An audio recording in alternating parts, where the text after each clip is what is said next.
Hello everybody, welcome to the 39th episode of the Chicken Chess Club podcast.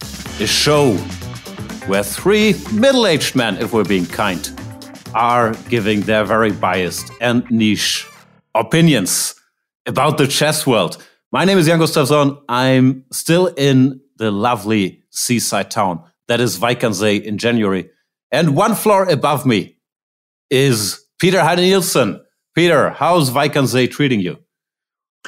I would say so-so. I mean, the weather has not been impressive. A lot of rain. So basically, been stuck at the hotel room, but feeling sort of some kind of illness or maybe just bodily exhaustion after the football match, these kind of stuff. So not in my usual, positive mood, but golf match coming up next Friday. Things are looking better in the horizon at least. So there is still hope. Sorry to hear that. How is your daily routine in Wijk? The players start their games at 2 p.m. How do you do it? You get up early, you go to sleep late. Tell us an average day in the life of Peter Heine Nielsen. Yeah, thanks for asking. Well, I mean, I probably have breakfast around 8:30, 9 o'clock. Check maybe the computer if it has been doing some chess stuff overnight that's relevant for the prep. Then I eat deep searches. Exactly, I eat breakfast and reading in my golf book there till maybe 9:30, and then I sort of finalize the prep for Magnus the next coming of hours, and then I go and have lunch with him and Henrik and hang out there until basically the round starts and we walk there. Then during the round I basically not do much, maybe follow Magnus' game a little bit with the computer. So when he asks afterwards, I can tell him some kind of fake expert opinion, just being the end in line. And then basically, we go out for dinner in the evening, play a bit of cards, discuss the openings for the next day, and that's it. So basically just eating and staring into a computer screen. So like at home, basically. Yeah. Sounds great. Yeah, I'm enjoying myself. I mean, normally in Wijk, I really enjoyed going for walks, but somehow this year, I think the weather has been bad. And whenever weather is good, we seem to be podcasting, or it's a good football match. So it's hard to get it done so far. The 1 hour of podcast per week is really messing with your walking. Yeah, exactly. routines. Well, I mean, the good spells of weather has been minimal, is my impression. Or maybe, tell me about yours. You're just you're jogging at the beach every day. No, I can tell you about mine, but we should first introduce the people's favorite, the man in Paris, a man with a very different daily routine, Laurent Fressinet. How are things? Hi guys. I'm sensitive to some topics, and I would like to state that I'm the youngest participant by far, actually, of this podcast. So that was just to you described us as middle-aged men, but still. Apologies. Laurent is a 40-year-old spring chicken. Yeah. 41. 41. Fortunately.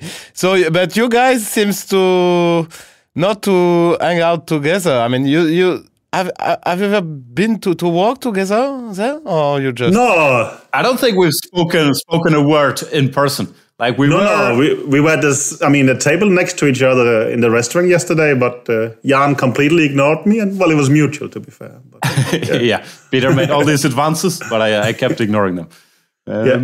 Even at breakfast, I have some small talk with Kazim, the Indian guys, whoever's there.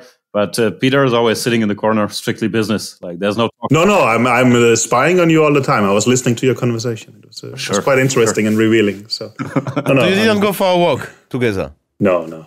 Like good old friends would. I mean, I'm sorry to, normal people would do. I'm open to that anytime. Well, except for Friday. But was my impression. Jan was too busy sleeping, working, or making doing the gym, stuff like that. You know what? Let's go for a walk after recording this podcast. It's gonna be gonna be exciting. We can do, but you have to be aware that there's also a football match at 5:30. But okay, fair enough. Let's go for a walk afterwards, if we are still on speaking terms. Amazing. Yeah, that's. I arranged my. It's thanks to me, no? Of course, you're such a matchmaker. That's the social skills coming through again. That is true. So I want to talk in great detail about my day, but Laurent, how is yours? What are you up to? No, not much as always. I'm just sitting in Paris and enjoying life. But in Paris, there's huge demonstrations. I thought you are known to be a sort of political activist. You haven't been joining? I'm joining, but actually not because I'm really joining. In spirit. No, because they just in my street they just come. You remember it's close to République, and they go from République to Bastille every day. So they come to they're in front of my place. Every day for many hours. So I feel part of it. But I'm not going. I'm a chicken. So I'm always this demonstration. I think it's great. But I don't want to be inside it because sometimes there's always some bad guys who are fighting with police, so you can get into some troubles and I'm chickening out simply. So yeah, but it's not too bad. So we don't want to walk. It's about demonstration to walk till 60, while the new government wants till 65, I think, or 67 even, which sounds crazy to French people. 60 sounds fair to me. But yeah, okay. That's about it. But how is it if you haven't done a lot of work before you turn 60? Can you still quit then? Yeah. Yeah, that's the point. You shouldn't work too much. I mean, why is that? It's nicer, no? To just to enjoy life and not work. So you might be the youngest here, but you're still the one closest to pension because you're French, more or less, yeah? I don't think so, but we'll see. Okay, fair enough. Back on the exciting topic of Wijk aan Zee. Yeah, I guess my days are similar to Peter's.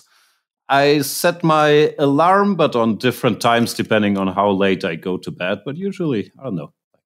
I get up 8 a.m., we have breakfast.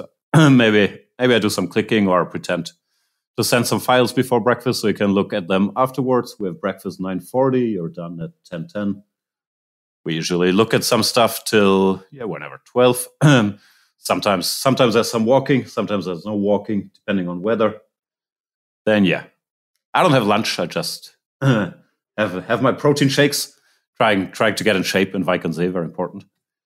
Yeah, Anish goes to the game. I've been going to the lovely city of Beverwijk most days, to the gym. I'm very dedicated to my gym. Then I come back. The games finish at some point. We walk, we have dinner, we prepare a bit, go to sleep, rinse and repeat. It's same every day, but I don't mind it too much. Like, the weather could be better, but other than that, I think Wijk is also very results dependent, which we'll get into results.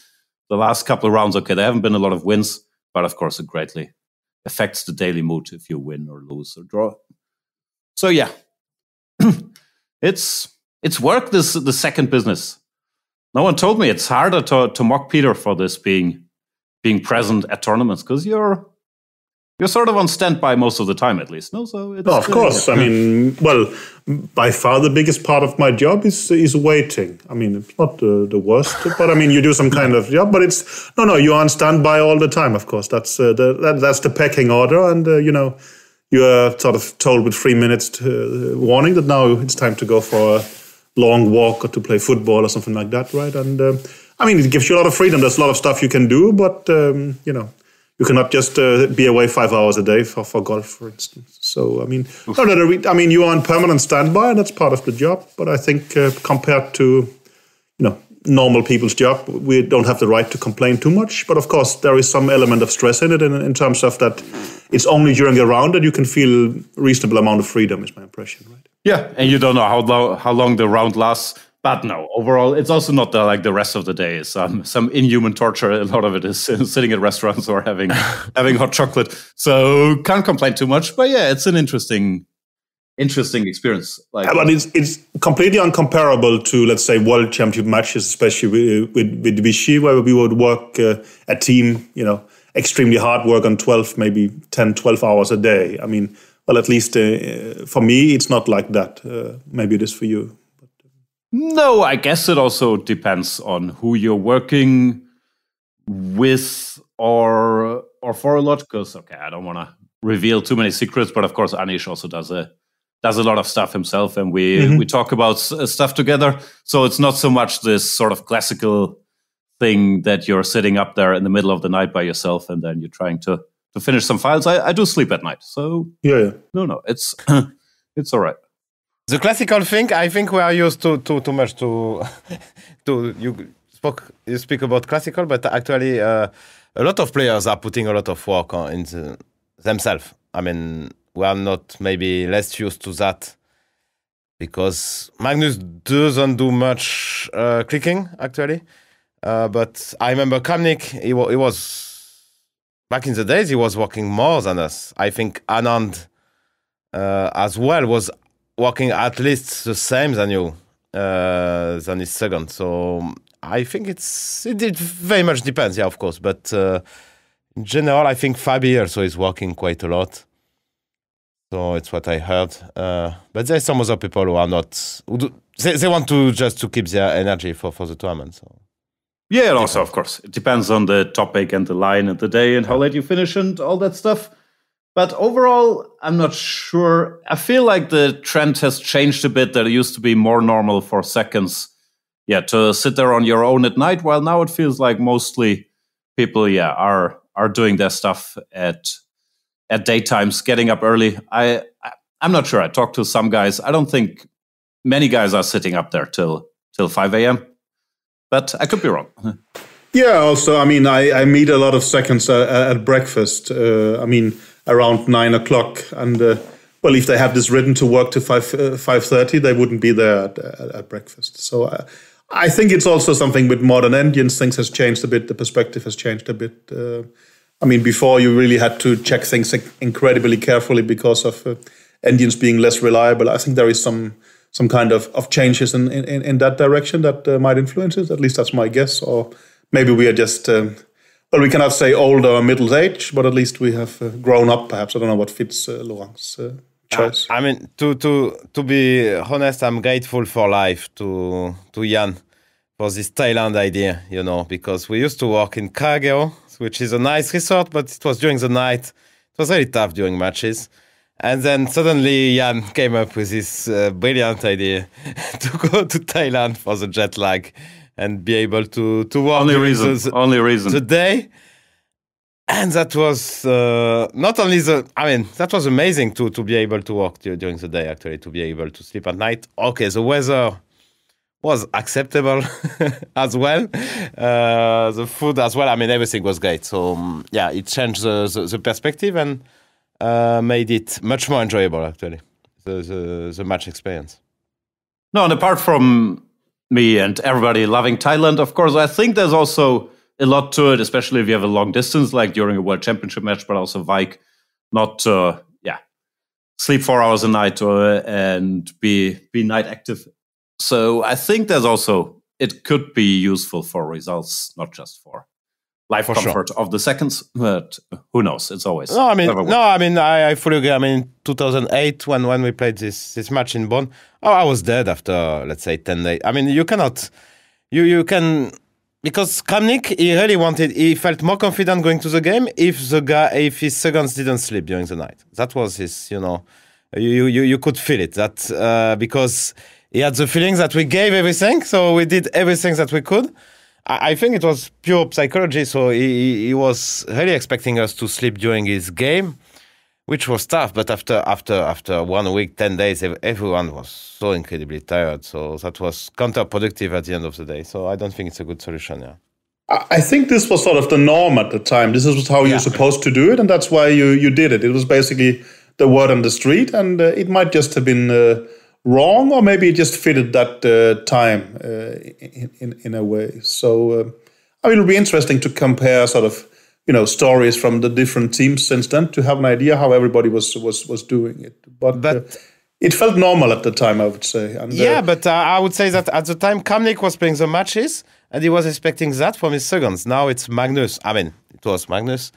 Was playing the matches and he was expecting his seconds to work, of course, but also to feel good in the team. He's much more, let's say, nice. I mean, with such details, yeah. But also, I think the crises were different. I mean, I remember a night in Sofia where basically, we were in tears about this line we wanted in the Elista ending being lost. Wojciech and Ganguly was on zero sleep. Me and Kasim had a bit, all these kind of panics also in Bonn. I mean, we were checking this weird Bonn Maron line in great details to very late at night. I mean, it was possible to have these kind of huge panics, and it felt reasonable to keep on checking. Nowadays, it's not my recollection during last matches that we had this massive sort of surges of fear that just kept us going and going at night. I mean, once I asked a second maybe to get out of bed and send me a file, but that's as spicy as it was getting, right? I think times has just changed considerably in that sense.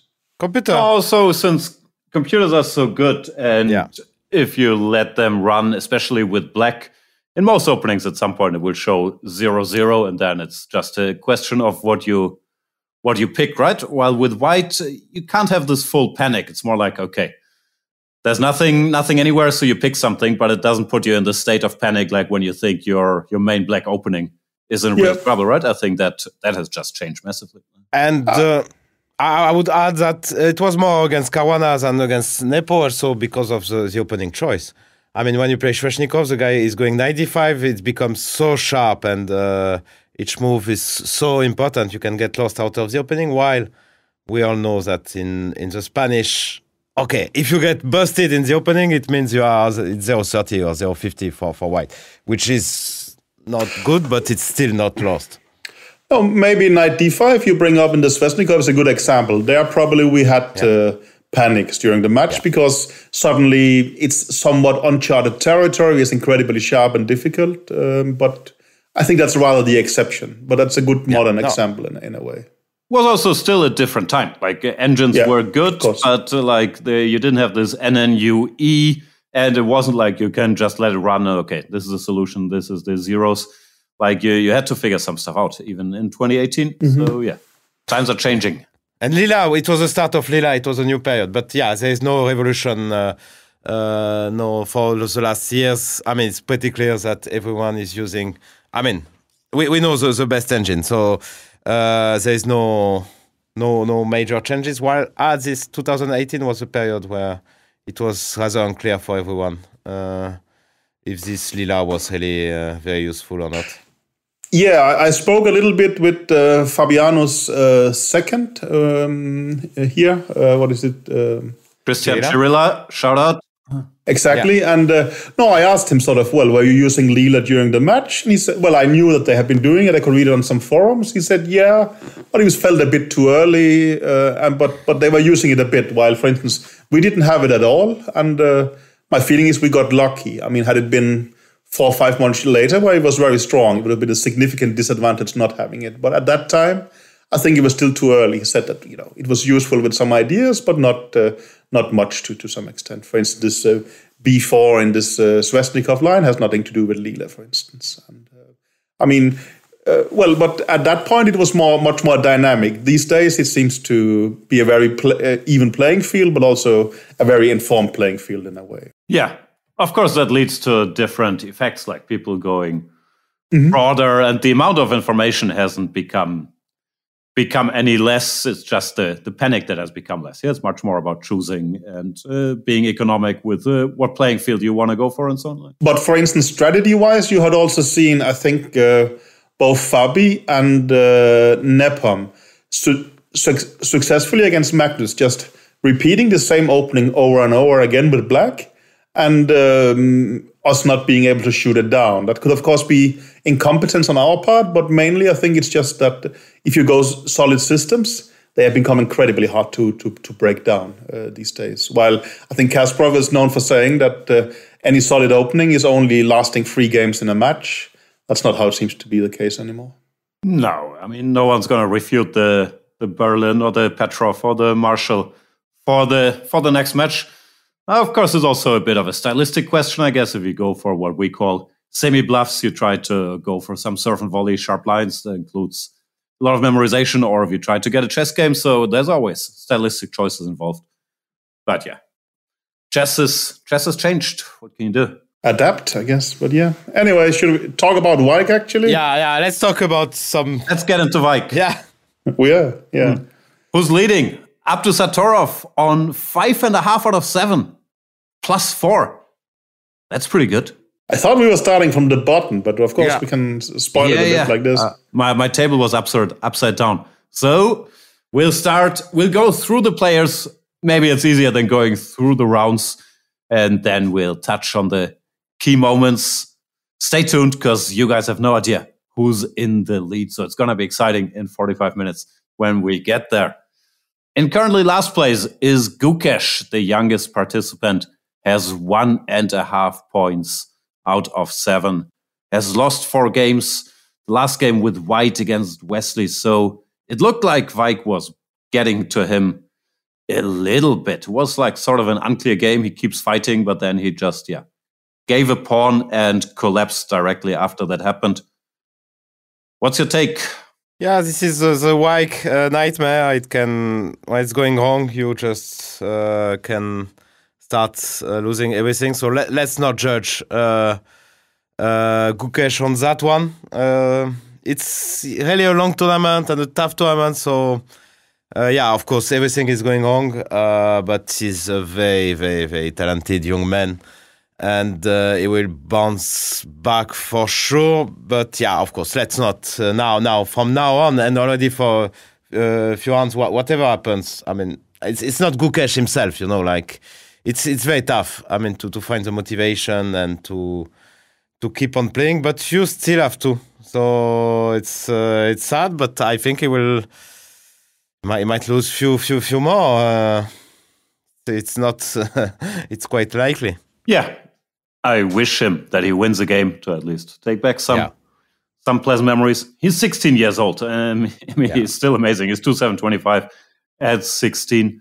I'm not sure style-wise. I think he also described himself as a maximalist, which maybe also means that he keeps fighting in every game, which I think he's doing, and he doesn't shut it down and try to make some white draws and so on, which is probably great long-term. But of course, it can lead to more bleeding short-term if things aren't going well. Yeah, I mean, he hasn't lived up to the hype here. I mean, we all have been incredibly impressed with him the last year, but somehow here it has not clicked at all, basically, right? And has there been any kind of a good moment so far? Not that I recall, actually, right? So no, it's a disaster. The only way, to see it in a positive way is that he can remember that Magnus had the same first event in Wijk, that he made -4. Okay, we'll probably do even bigger minus score, but Magnus did -4 without a win in his first A group participation. Wrong choice of second, but yeah. What's that? That was me. So I was allowed to skip a tournament for Vichy, and I went there with Magnus. So I remember it well, of course. And then shortly afterwards, he did very well in Wijk. But it's a very good analogy that, we were all looking forward to see how Magnus would do in Wijk. It just seemed that, this was way above his league. He didn't seem ready for it. And next he was, I think, shared second in Linares. No, he won. But he won the next year. Yeah, but I think he was shared second behind Vichy in Linares. So, I mean, it can suddenly click. I mean, it's. I don't think this spells the end of Gukesh's career in any kind of sense. And it's just that. I mean, a 16-year-old can have a tough time in Wijk. It's not that unreasonable. It's probably also his first big challenge like this, right? I mean, his first super tournament. The opening. A lot of people said, including Gukesh, it's my first super tournament, which is amazing. We've been talking about these kids for so long, but there hasn't been a lot of classical super tournaments. Yeah, so I hope organizers will still invite him. I'm sure they will, right? Of course. So that's, Great hair. Good. Yeah, exactly. Okay. Moving on to our friend Jordan van Foreest on 2 out of 7. The Dutchman. I think the trend we talked about a bit last show already has continued. He feels a bit sloppy. He blunders, he mixes moves up in the openings. He fights extremely well, so he saved some bad positions. but it's not a great event. The last round. We're recording this when 7 rounds are played, by the way. Lost the last round to Pragnananda, where he sort of got, I think, a little caught in the opening and then outplayed. Yeah, everything we said the last time still seems in place. He's fighting well, he's not collapsing, but it doesn't look in great shape. No, he doesn't seem the usual. I mean, normally he's like beaming with energy, new opening ideas, playing provocative stuff, things like that. And, he's still trying that, but somehow it's not clicking the exact same way, right? I mean, I forgot if we had already discussed his game with Caruana when we had the last show, but I mean, he played some, fascinating stuff, but then, later in a complex position, he made a bad move and it was more or less it. So, no, somehow the magic is not there in a way. And that, with his styles, can lead to a lot of losses. I hate it, but I have to agree with you, guys. So, yeah. No, it's not. It's a bad period, simply. It's a continuation of this bad period. So he has to figure out why it's going that way. It's a tough work, of course. It's not always easy to know. I mean, he plays decent games. For instance, with Magnus, it was just a draw. Jordan was white, and Magnus was trying to put pressure in some kind of Sicilian ending. I mean, he was under pressure very early on. Magnus just, spoiler alert, Magnus just lost the previous 2 games before playing against Jordan. So it felt like, not a success for Jordan. But of course, as Jans mentioned, he's still fighting well. And he's saving some bad positions, which tells, I mean, he's on -3 after 7 games, and he's saving bad position. So, I mean, it's really not going well.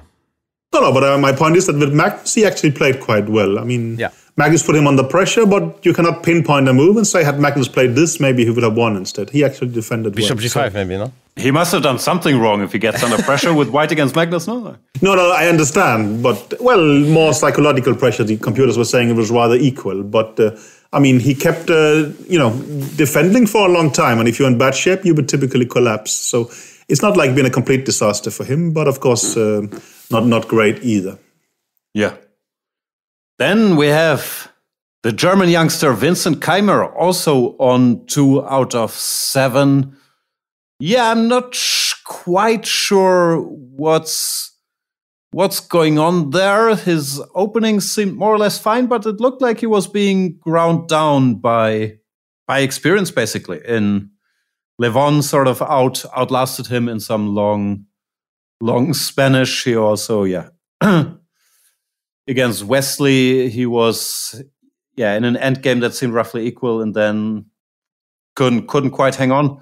It's not his tournament so far, though. No, I'm also surprised. I thought generally, I mean, I tipped him as one of the outsiders here because in Almaty he seemed incredibly strong, and I thought maybe he's just completely ready for this. Now you get the impression that they play better chess than him, as you mentioned. It's not that he's getting blown away in the opening, but he seems to be getting outplayed in the middle games at times, right? It's not like he's doing horribly, but he's having a very hard time, is my impression. But Laurent seems to have something to say.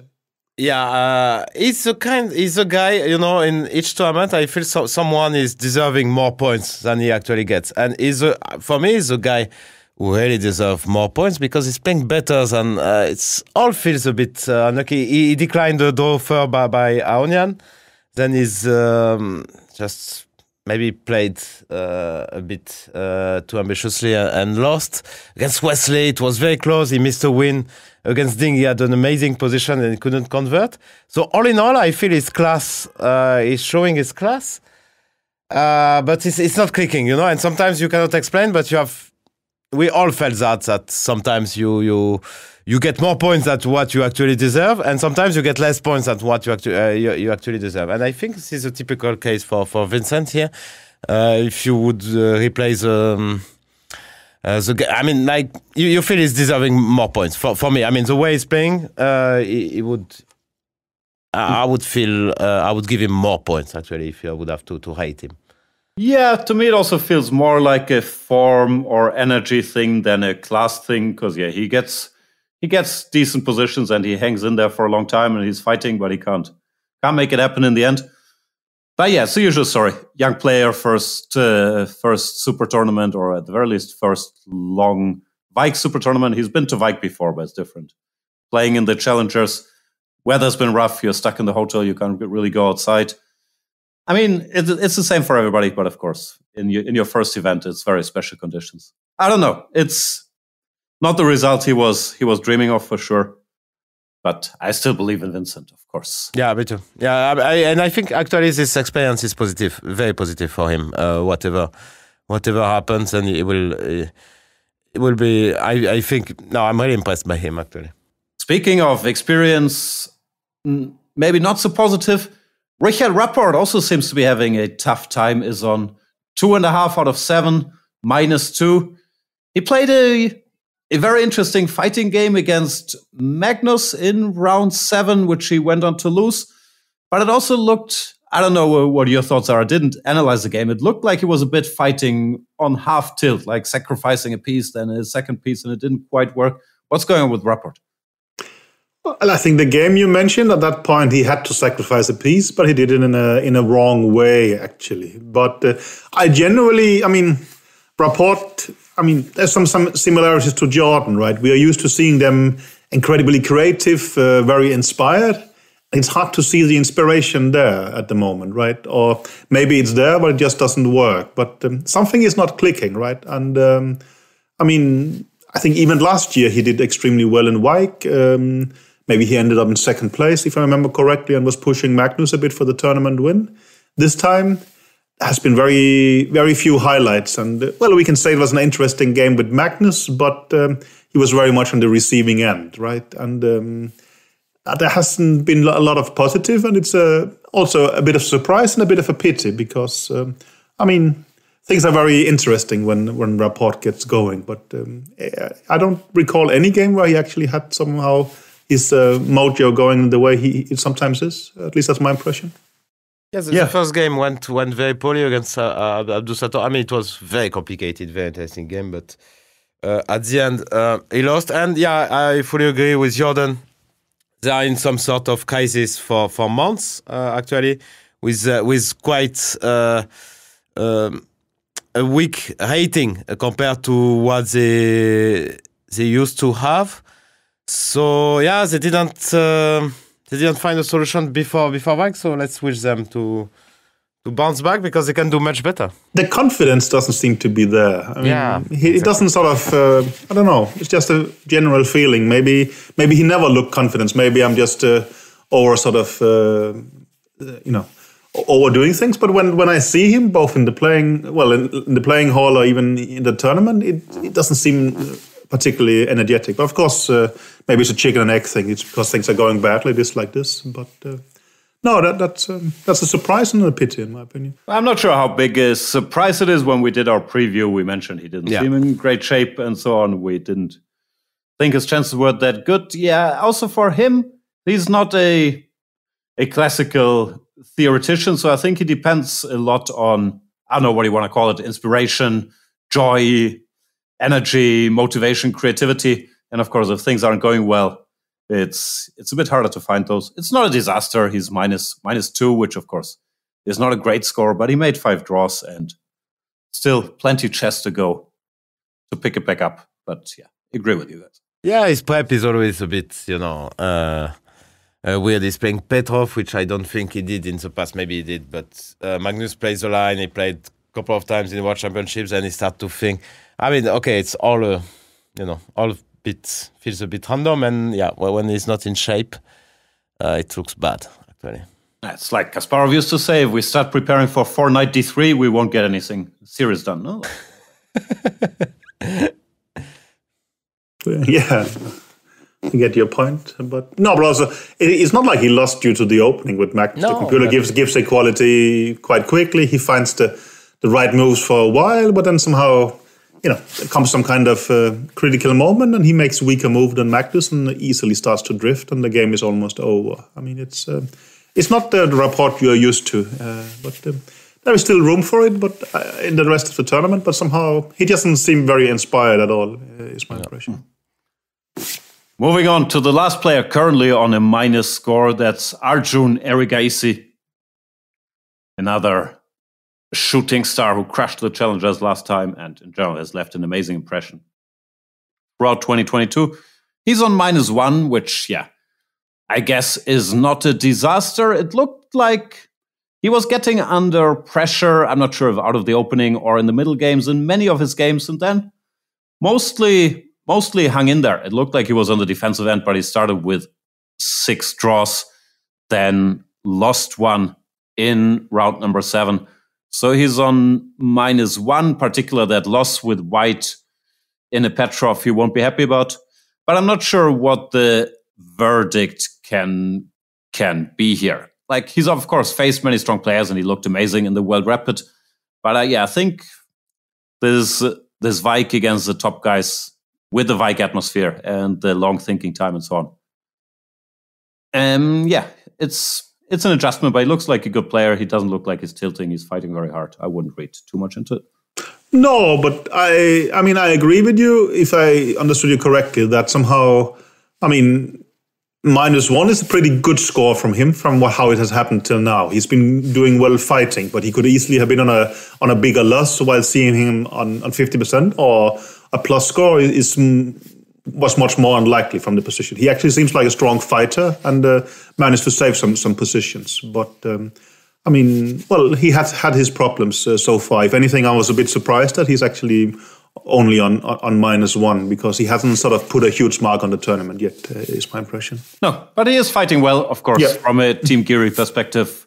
Would have been nice to win that game. Geary had a good position against him, but he didn't collapse. He hung in there. I think the game against Ding was also similar at some point. No, he just seems like a very strong, practical player who hasn't been getting his position. But I agree with you on the Geary game that, of course, it was lost at some point, but from a very difficult positions, he managed to hang in there for 10 moves in a complicated way, and he made it very difficult for Geary to find the win. And Geary actually did quite well for a while. So, yes, he was lost, but that was kind of a highlight for him in terms of that he could actually handle a very difficult spot very well. I thought that he found a lot of good moves to stay in the game, right? He of course ran into some trouble in the opening, but then it was this kind of position where, I don't know, what the computer says depends on the computer. It's +1 or something for a long, long time, but it doesn't go away because he kept making moves that didn't make it worse, which is also very, very difficult in such a position. So I was impressed with him there.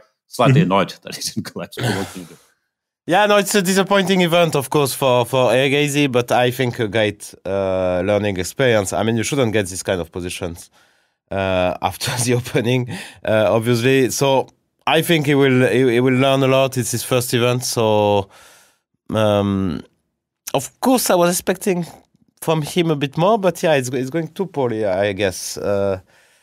Maybe because he's such a great fighter, but maybe in openings I'm not sure. But yesterday, actually in this Petrov, he was not impressive as well. He should learn from that. That's it. So many young players who have but some are. For them, it's the first. We'll see them later, but we'll talk about them. They are learning and winning. And winning many games without losing. So it's always, Actually, what Ergazy is doing here, it's kind of normal result. What you would expect from him for his first Wijk. Yeah, we'll get to the more positive surprise from the young players later. But maybe you could argue that the young players have more variance here. They don't have the experience in this event, and it could go well or could go badly, while with the established names that we'll get to in a second, a lot of them are fairly stable, at least.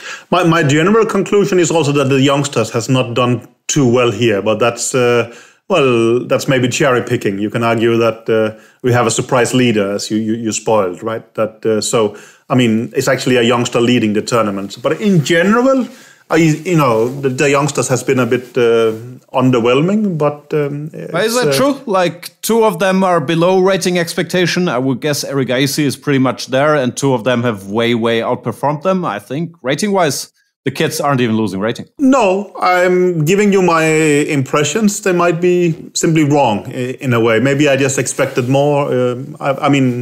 So maybe, something like that. I think you're actually right. And also we are forgetting that while they have moderate minus scores, one of them have a heavy plus score. So, I mean, total rating-wise, they're probably doing quite fine, actually. Yeah, I guess they're winning rating as teammates. Yeah.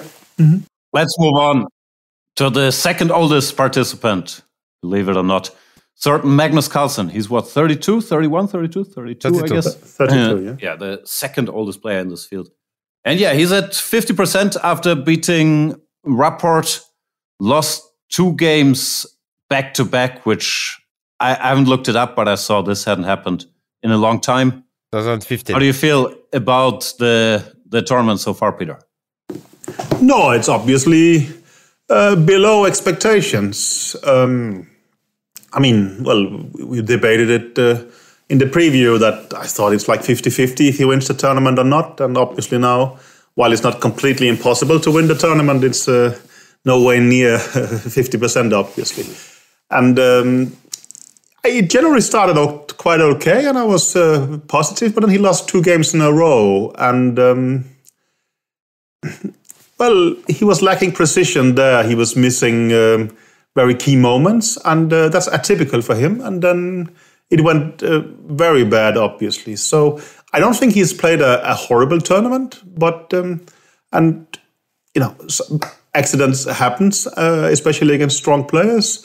And as I spoke about before the event, that while his shape has looked sort of on the upwards trajectory, maybe it wasn't, you know, amazing in Almaty, just he's sort of a decent class. So it's not shocking in any way, and I don't think it's going to end up very bad for him here. But of course, when we go all players based on standings, and we get to Magnus already now, of course it's not good. But generally, the mood is pretty good in our team. So I don't think we see it as a disaster in any way. But of course, as you say, losing 2 games in a row, I have never tried with him as a second, being on location. I was his second the last time he lost 2 games in a row, which was in Stavanger, maybe in 14 or 15, right? 15, I think he lost 15, yeah. 15, yeah. And it's a luxury not to get to have that feeling now all the time. But, well, here it happened, but he's managed to pull himself together. And we're doing things as normal. But, of course, it's a bit of a shocking thing when it happens because, basically, you can't really imagine it's going to happen, that he loses once, maybe, but he loses twice in a row. You know, that's a new feeling. Actually, I really believe that the second loss was connected to the first one. I mean, the first one, okay, against Guy, it was a very difficult position to play, so it's a bit fortunate. I mean, he made the mistake, Guy played a good game.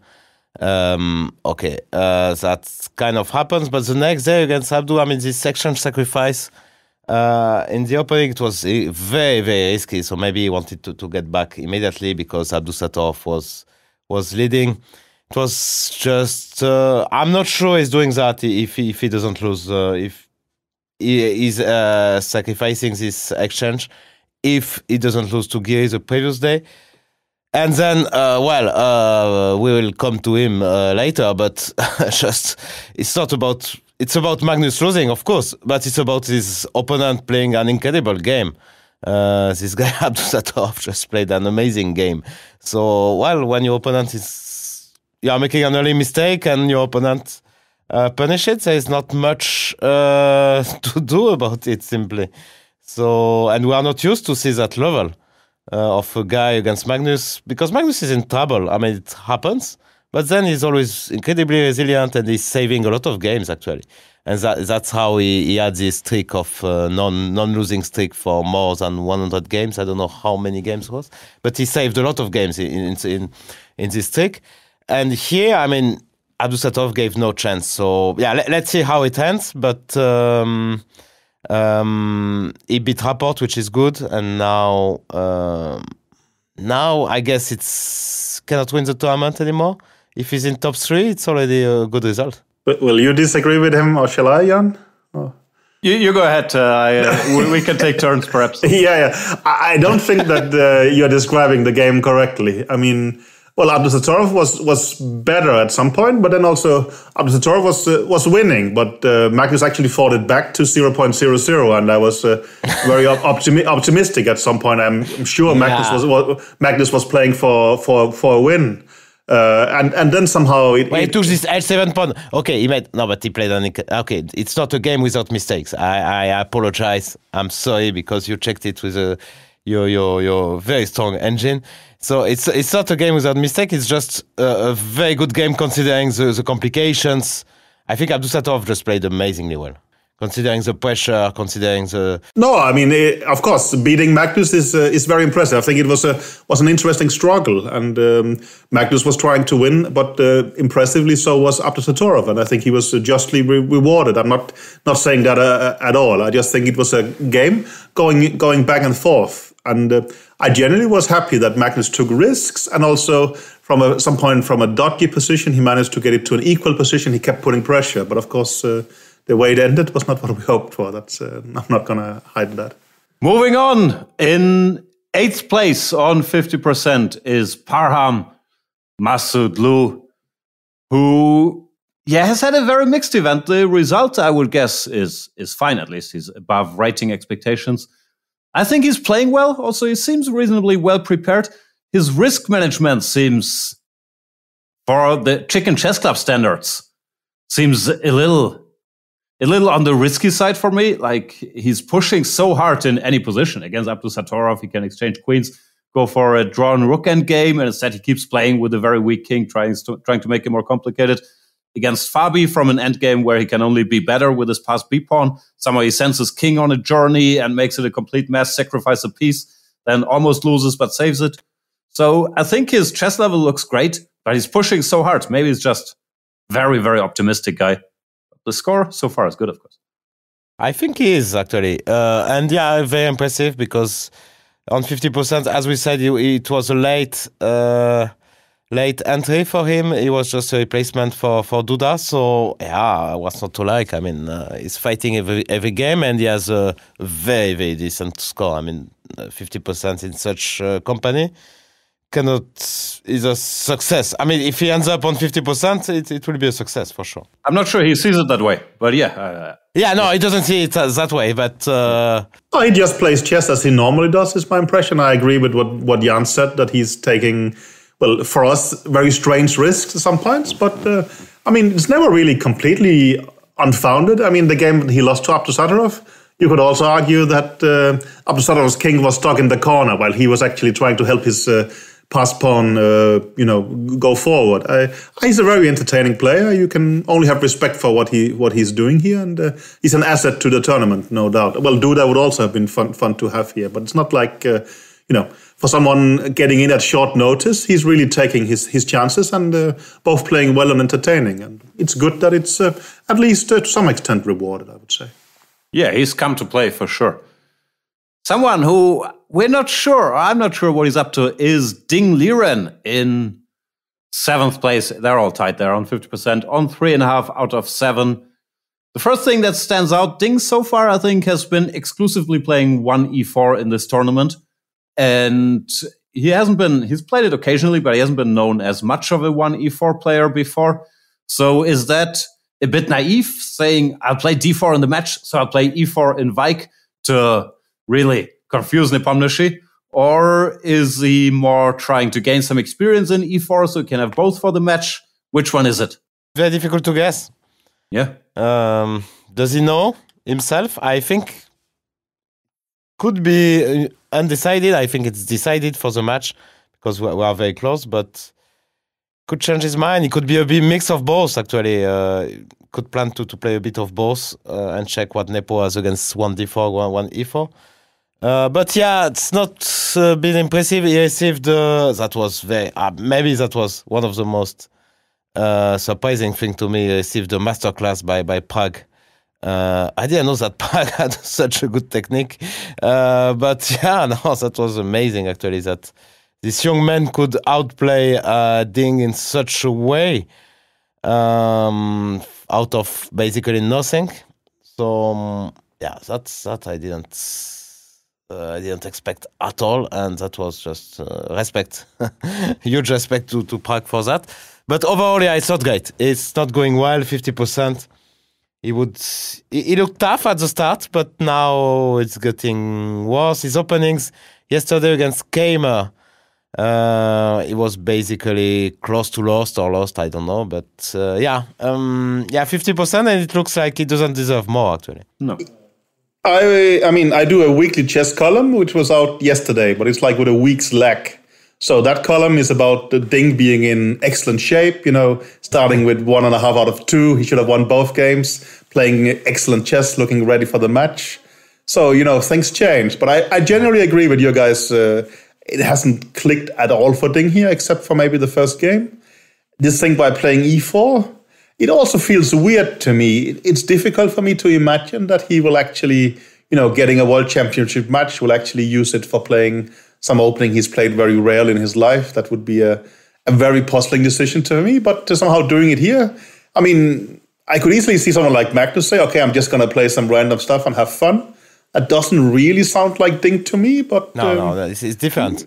No, we talked about it last time. It seems that Nepo is only playing Petrov these days. So it's not like he's playing something random. Of course, anything could happen, but if he's targeting Petrov, then good for him. If he thinks it's a great target, why not? No, but I was going to make the same point, more or less. It feels a bit random to try to get one e4 experience when you're facing Petrov anyway. Like, what's your Spanish positions experience going to give you? And also, Nepomniachtchi is not going to lose sleep having to repeat the 10 Petrov files that he's been repeating for the last couple of years, right? So I'm not sure. To me, it feels more like, okay, I want to play Catalan in the match, but I'll lead him astray with these 1 e4s and Wijk, which, I'm not sure is that cunning a strategy. But I could be wrong, of course. But one thing is that the Petrov might be unbeatable, but also is Ding actually going to learn Naidov and all kind of Sicilian from the white perspective, with the belief that he's just going to be a beast playing Bishop G5 Naidov in a world championship match with no experience? Bluff a bit. I mean, well, if he plays e4, he will have looked at it. Yeah, I understand, but... do you think he will prepare something serious against the French if he plays 1 e4? I wouldn't think so, but he will know something. But it's a good news anyway. It's hard for me to say Ding playing 1 e4, but we will see. We will know in 3 months' time, even less. I don't think it's coming. Maybe it's just uncomfortable, like giving any information in d4, c4 to show where he's up to date and where he's not up to date and what he can play, what he can't play. But it's a bit surprising. Also for his tournament chances, at least mix it a little, no? But okay, that might still happen. Yeah, still rounds left. But I agree. I mean, he's... well, of course, Magnus is an even bigger surprise, but that... Ding is doing as he does. Can all be called disappointing as well, obviously. I'm sure that he's not happy with it. We talked last episode about poor, lonely Ding, all alone in Wijk, having dinners alone.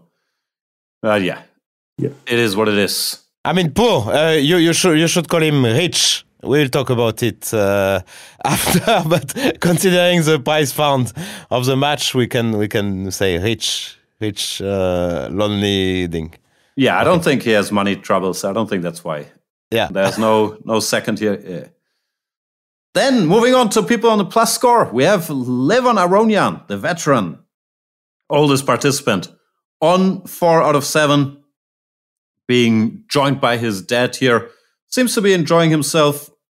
He won this game against Keimer. Later on has looked solid.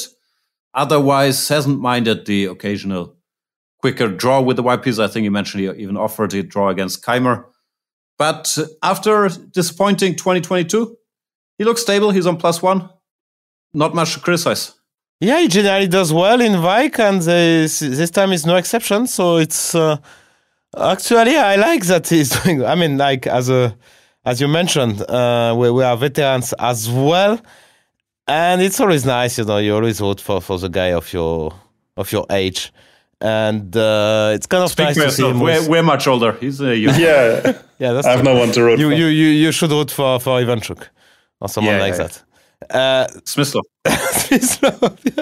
So very solid, good old Levon on +1. Of course, it doesn't look like he's going to win the tournament, but he could end up on a solid plus score, which would be a success after a pretty bad year, 2022. Yeah, I mean, I don't think he's sort of massively impressed in any particular way, but he feels like a veteran sort of moving up the standards without you noticing him too much, and then having sort of the chance for actually ending pretty high. And I very much agree. It's a great positive surprise, because he had a very tough last year, so it's good to see him doing well. I mean, I'm of course influenced in the first round. He was in great trouble with Magnus and saved it, and I wasn't so impressed with his start there. But basically, I mean, as you say, he's on +1.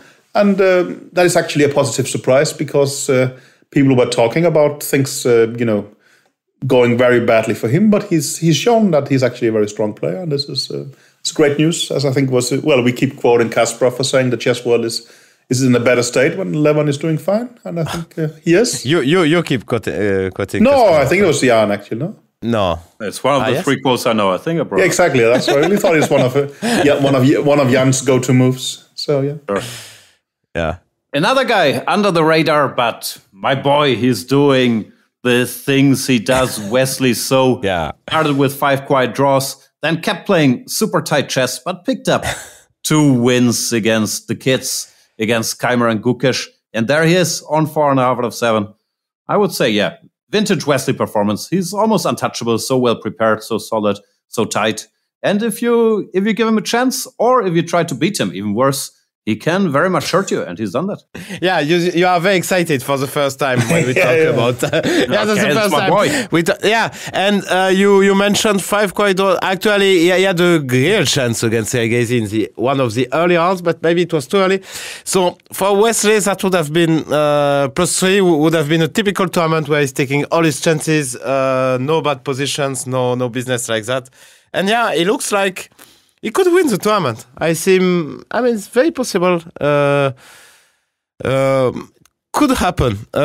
He win a couple of more games, and the guy, the guy was leading maybe score a bit less.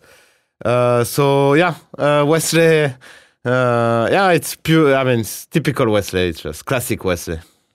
Very impressive, as always. Yeah, that's what he does. Yeah, but on a positive side, right? I mean, in the beginning, it just looks he was just blocking everything out and not really managing any kind of aggression. But then I'm very impressed that he just picked up two wins like this. I didn't against anyone. Like against Gukesh, the guy played Berlin. So basically, if Gukesh wants to call it a day, he can do it. And then he just misplayed it, and Wesley punished him without any mercy. No, but also, we say Wijk is a long tournament, but I have to phrase it politely. It's not like Wesley would be exhausted by now, right? He would have some resources left. So no, he's. Sure. You can dislike him for it, but he does what he does, and he's done it well this tournament, right? Or you can love him, depends on your. Jan loves him for sure. Yeah. No, it's impressive. He should be praised. He's doing it on purpose, and he's succeeding with it. So that's. No, and he's so nice. Also, I was listening to one of his post-game interview, and first of all, he's congratulating his opponent for his career, and the guy will be great. Vincent, it was about Vincent, and just beat him, but he just politely for 1 minute. And I agreed, with what he said about Vincent, actually. It was like the guy is a very promising young player and working a lot, and will become one of the top players, and so on. So he's so nice to everyone as well. So no, it's also, I think, a tricky question from a chicken perspective for the youngsters, let's say Gukesh in the last round. When you know you're not in shape, and then you try to beat Wesley, your EV is not great, I would say, because Wesley will punish you and he'll be super solid. But it's all probably career-wise or long-term, it's a good thing to learn from it. So I'm always torn. Like I would guess, some of the veterans like Levon, he wouldn't mess with Wesley if he didn't get much out of the opening, which can be both a good or bad thing, but Wesley, he will pick up the points, of course. Are you completely sure that this is right long term? We call it experience. You can also say that you are scarring yourself to a certain extent. I'm not sure. No, fair enough. Who am I talking to? But well, he's actually completely sure it's not a good thing. Let's face it. I'm swapping down.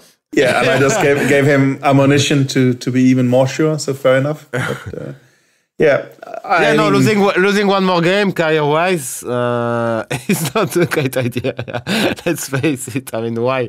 That's called experience, and I think it's not a good thing for Gukesh to lose more. So it's a learning experience for him. So it's good for Wesley. He's on +2 now. Yeah, another guy on +2. Maybe together with the guy in the lead, the big surprise of the tournament. Although I'm sure you'll think of one more result as a big surprise. But Pragnanandha is on 4.5 out of 7. I believe the second lowest rated participant on 2.684. Yeah, we've praised his technique before when he ground, is that the past tense? Ground down Ding. In that end game against Jordan, he was also extremely methodical, converting. He seems strong. He's well prepared. He has a good technique. He doesn't seem to be tilting. He has a very big winter jacket from the Anand Chess Academy, so the weather doesn't scare him. Although Gukesh has the same jacket, so the jacket doesn't do the trick. Amazing. Yeah. Simply amazing. I'm amazed by this kid now, really. I mean, like, he's sitting on this lousy open Spanish. I mean, I was a player of... I was playing open Spanish. I mean, it's so it's such a misery to play that such lines. It's so sad. But everybody has an open Spanish phase. No, I think it's part of your chess journey. Like Fabi, Giri, even Magnus, everybody had their open Spanish phase, and at some point they decide it is a miserable opening. Maybe Prague isn't that. Yeah, but he's doing so well and in a very calm. A very refined style, full of great endgame technique. I mean, what's not to like? The guy's on +2, and it's fully deserved. 100% deserved. Very, very impressed. Any superlative is good for Prague. I'm big fan. Yeah, and very well prepared. Like, you can criticize the open Spanish, but his openings look excellent. No, I don't. Of course, no. I mean, like, the way he's holding. It's very impressive. Of course, open Spanish. Had some bad memories simply. Yeah, no. My only complaint is that he's making me look bad because I think I said that he was probably the weakest of the young players, and that was obviously very wrong. I mean, he's impressed a lot here.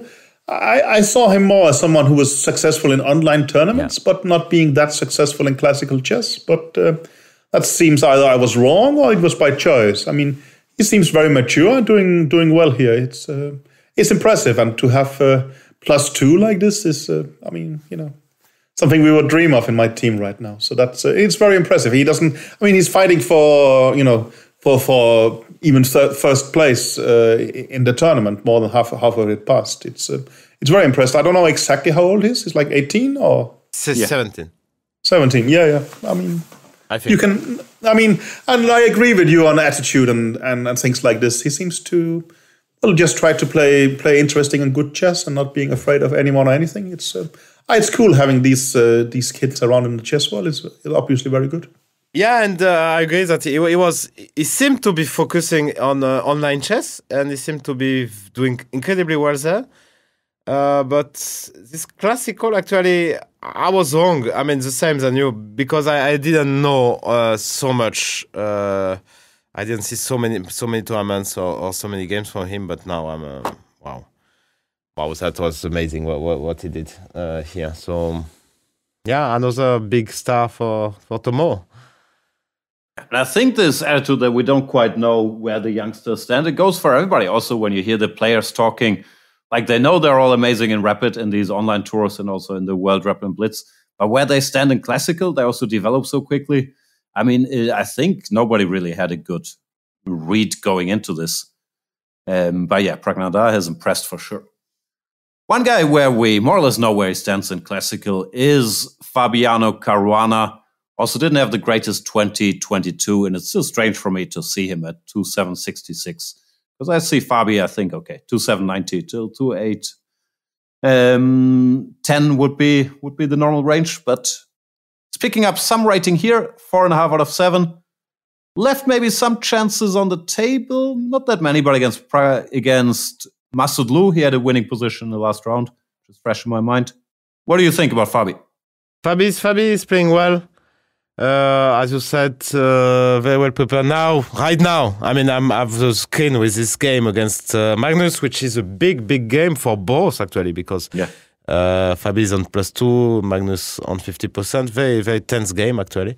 Very interesting. But yeah, Fabi, so well, great. He's playing really well. You always expect him to fight for the top spot, and it's what he's doing right now. Well, I don't think he's doing too well against Magnus. Typical Spanish position where I would expect that Magnus could win, maybe. I don't know. I agree with Laurent says. I mean, that Fabi is Fabi, but I think maybe, well, it's hard to disagree with that, but maybe the point is that he hasn't been himself recently, which he's changed the perspective we have seen him with, because he started to do quite worse than we're used to. So far here, he's been doing like he always does, that he's like one of the absolute top players in the world. He's like on +2. You felt it could be more, maybe it could be less, but he seemed to be back in what he's used. It's not like he's been in amazing form, but it's also not like he's been in particularly bad form.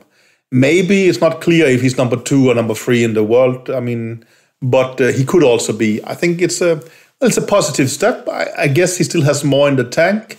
Of course, a lot, as you say, will depend on the game he has with Magnus now. We are in the middle of round 8. They have a complicated position. There's a huge difference between him winning and losing it, obviously, in that perspective. But, I mean, well, we have seen surprisingly bad results from Fabi now and then. And he's not even close to that here. He's +2. He's doing fine. So I think overall, positive news for him. Yeah. Mm-hmm. And let's not forget, although we think of him as a veteran, he just turned 30. He should still be very much in his prime. You could have all the debates of the World Championship match, losing that one cost him some energy and so on and so forth. But he seems to be doing fine. He's just good. And then we have your boy, Anish Giri, my boy, in second place, but they're all shared. Anish, Caruana, Pragnanda, and Wesley So on 4.5 out of 7 at the time of recording. Yeah, good start, of course, picking up the 2 wins, the one against Gukesh, that was a nice game. And then, of course, for him, winning against Magnus, I think for the first time since, when was it, 2007 or something? No, 12 years. 2011. 2011, yeah, sorry. 2011, actually the same exact day. Which is January 17th. Strange coincidence. Yeah, that was, of course, a highlight. After that, yeah, things have slowed down a little. With Black, he's been solid, as you would expect him to be. And, of course, it was a bit of a pity, this game against Eric Gacy that we talked about earlier, where he got a very nice position out of the opening with White, that he couldn't convert that one, but Eric Gacy put up a fight. Last round was not much of a game against Levon with Black. So, yeah, so far, so good. Of course, still a lot of chess to go, but I would think...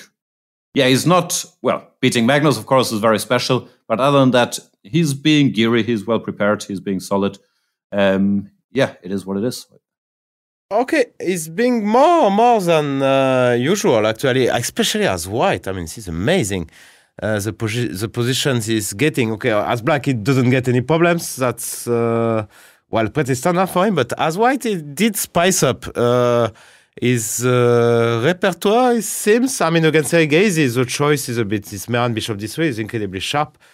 And, well, you don't see, you expect more cautious opening choices from Giri, because then this Bishop D3, you get a very complicated position, but you cannot, you have to praise him, because he caught Eric Gacy so badly that he got basically a winning or almost winning position out of the opening, even if you can argue that stylistically Eric Gacy was more, let's say, in his element. But yeah, no, as White, I'm very impressed, because every game, the first game against Gukesh and against Magnus, he got a very nice, let's say, easier to play position at the very least.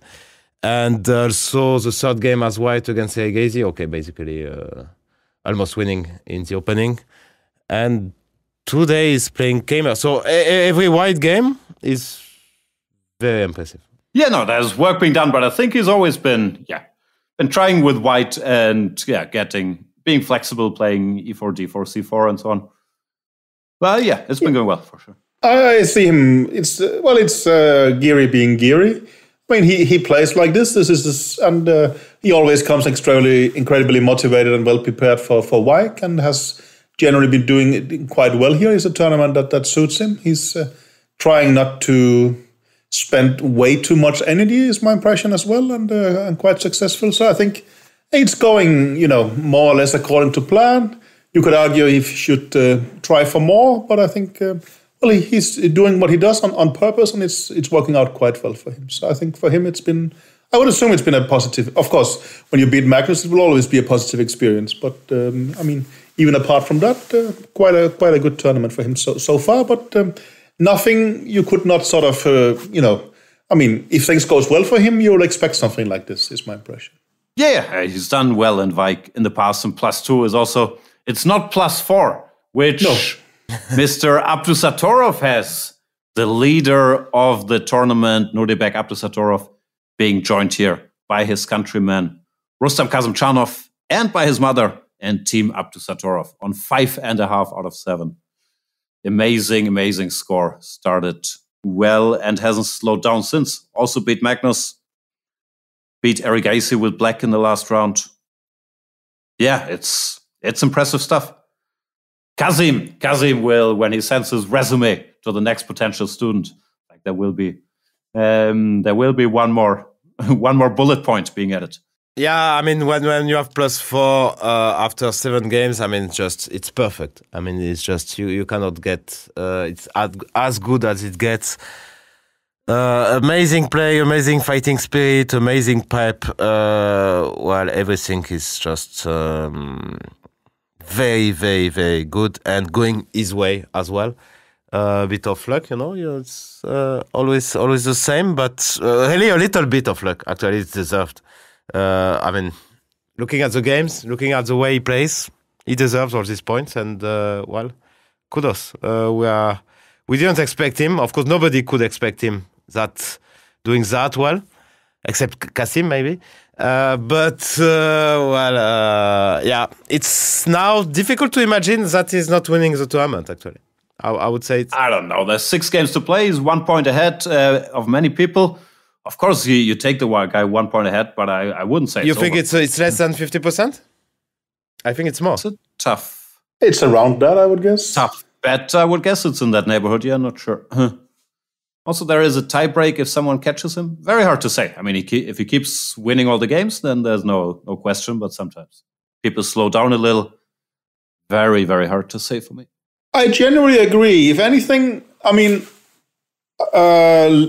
Frest was praising his openings.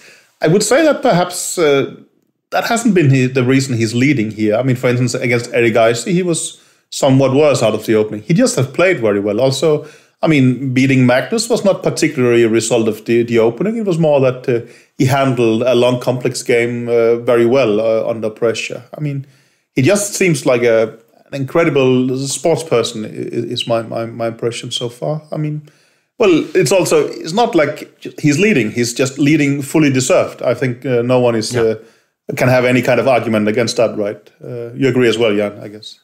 Sure. I mean, if you score +4 in this field, of course you could argue it could go differently if Magnus doesn't give the exchange, goes rook b1 or something. Probably not doing that and so on, but he's taken his chances, and that's all you can do. I think the opening work has also been done. I agree he's not dominating in the opening, but he's added the Petrov, for example, which I don't think was his main thing earlier. And Rapport hung himself with this Vienna, so he's been getting it. I'm not meaning it as criticism. It's more sort of, I think Geary is trying to be very aggressive in the openings with White, and it's a huge part of his game. For Abdusatorov, he's just trying to play chess, and I think it's a different strategy. I'm not saying his openings are bad in any way. I just think that it's not because of his opening he's winning. While I agree. Actually, you're right. Yeah, Geary is trying to make it a huge weapon, and that's a good plan for him. Abdusatorov he's doing it differently. But of course, he's not having any kind of openings disasters at all. So that's not what I'm saying for sure. I mean, he's doing it differently, maybe because, I mean, it's not that easy to be one game out of two winning after the opening. I mean, some people are, I mean, who doesn't want to have that? I mean, everybody wants, but to achieve it is just incredibly difficult, as we know. So, yeah, no, it's funny to see Kasim showing the Petrov too, which is a good opening. I mean, don't misunderstand me. I'm not criticizing, but I mean, every Kasim pupil is playing the Petrov. I think it's simply part of the contract or the job interview. I think he plays the Petrov, yeah. So, yeah, it's a good opening, and his second knows a lot about it, so yeah, it makes a lot of sense, yeah, to have this addition. Yeah. Yeah.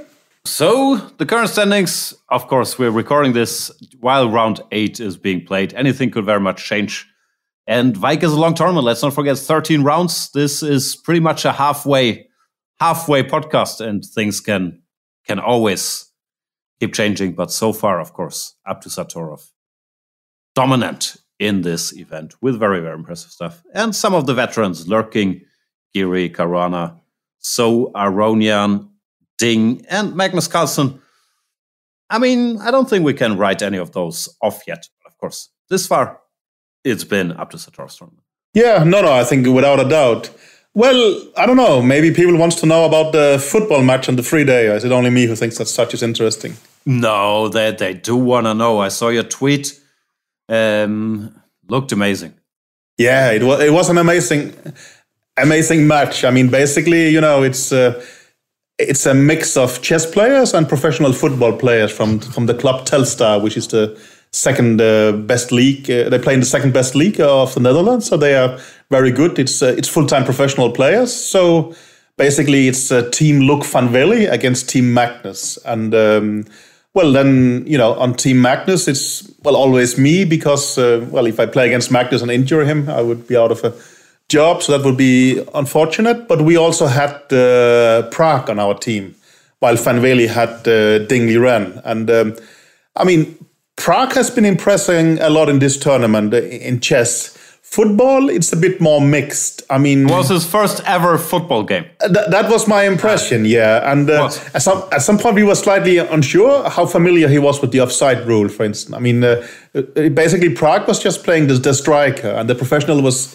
playing through balls to him. And but he was difficult for him getting a very hard shot off at times, I would say. But if he did the first game, it was very impressive. Also, before the game, he was asking me, you know, do I have to play in shorts, or can I put something, as well, because it's awfully cold out there? And I think probably I saved his tournament by saying, you know, he should put on some more clothes. But he is great, but also so was Ding. Ding was also playing striker for the opposing team, and they were trying to feed him a lot of balls to professional. But it was surprising. It was surprising to me that Ding was playing. It's very dangerous for him. That is, I mean, that both Ding and Prague was playing is just extremely impressive. No, but Ding was injured last time we played. I remember in some camp.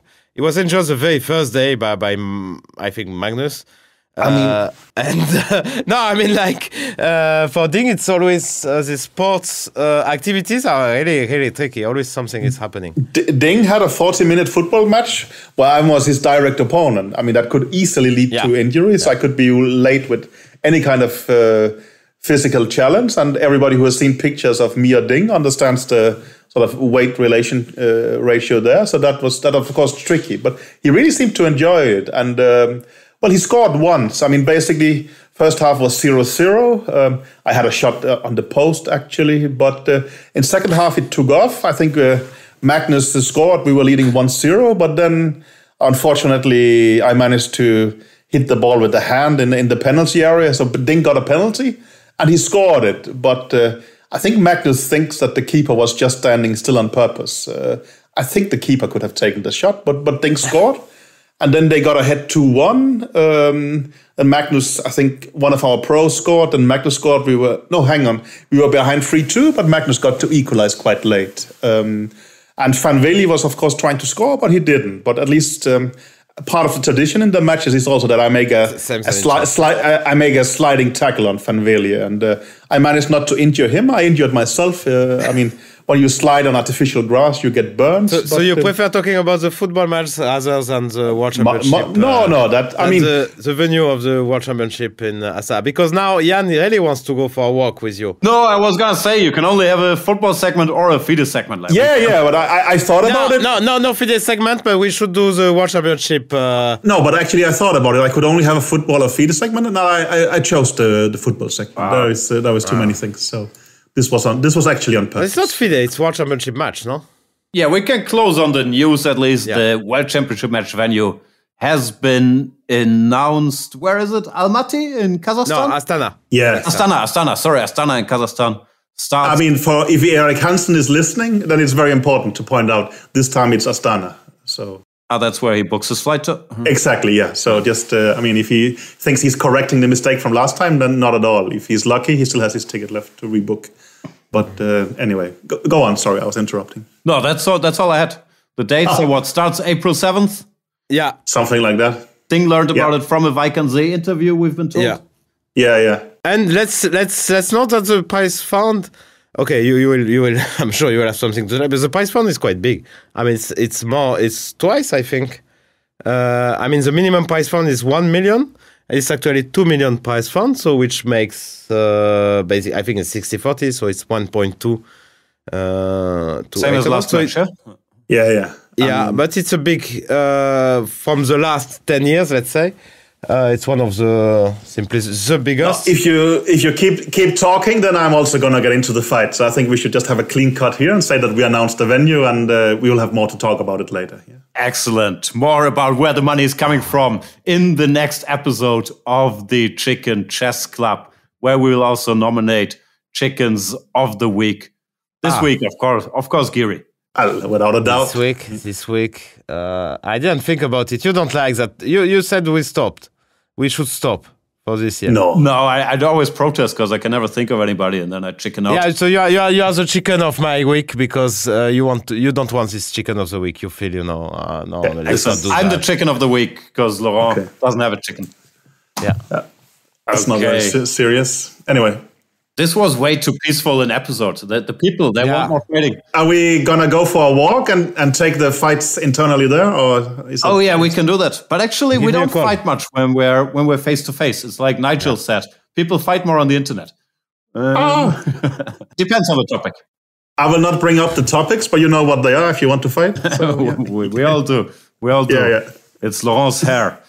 Having said that, see you on the next episode when we do, I don't know, the Great Wijk recap, maybe not. Probably Wijk will still be ongoing. Maybe the last round we do it, right? Something like this. Yeah, that makes sense. Thanks. Bye, everybody. Bye-bye. Thank you. Bye-bye.